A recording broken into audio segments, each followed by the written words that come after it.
Okay, let's come to geography वाली चीज। कुछ प्लेसेस इन न्यूज थे, एक है Arctic ocean.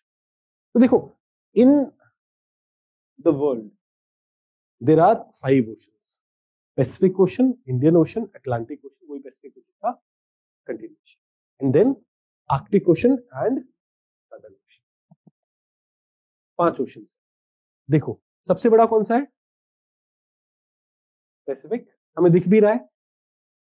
It is believed कि चांद यहीं से टूट के गया है, तो जो गैप रह गया है, that is the depression that is there, that is Pacific Ocean. आप मून कैसे बना उसका थ्योरी पढ़ते हो? What is one of the theories? हाँ,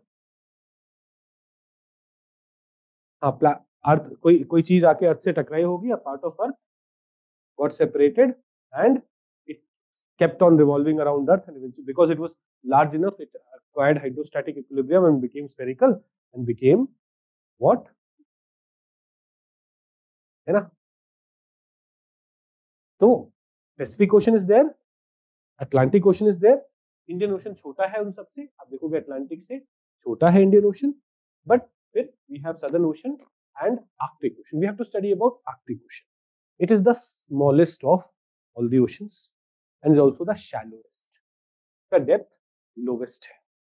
The five oceans in the world, it is the smallest and it is the shallowest. It covers 14 million kilometers square. What is the area of Earth? Area of India? 3.28 million. तो India से तो ज्यादा है, पर Russia का area कितना है? 16 million kilometers.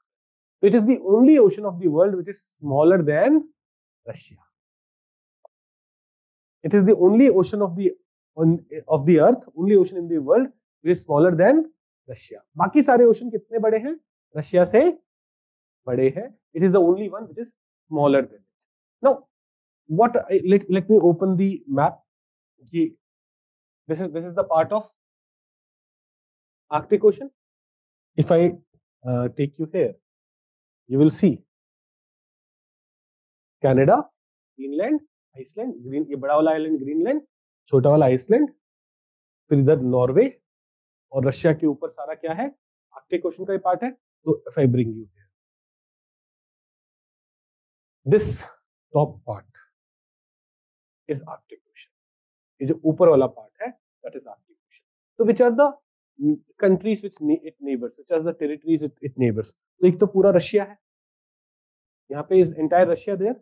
Then if you will come here, only Norway. देखो, Sweden and Finland do not directly touch. Only Norway is there. Can you see that? Let me. ऊपर वाला नॉर्वे है, ये नीचे वाला स्वीडन, ये फिनलैंड है, इधर तो ये रशिया ही है. रशिया तो हमने ऑलरेडी काउंट कर लिया. तो यूरेशियन रीजन में what do we have? Russia and Norway, and then Iceland and Greenland, which are directly touching what? Arctic. अब देखो, Greenland politically is part of Europe, but geographically is part of Americas. क्योंकि यहाँ देखो, Greenland is very close to Canada. It's more. तो Greenland के बाद Canada, and Canada के बाद this is what? Alaska, US का एक state which is located here. तो अलास्का. तो आपसे पूछा जाएगा which are the countries which forms border with Arctic Ocean, will be easily able to select. Which are the countries? Russia, Norway, Iceland, Greenland. अब देखो, Greenland is controlled by Denmark. आपको ये ध्यान रखना पड़ेगा. Greenland is not a country.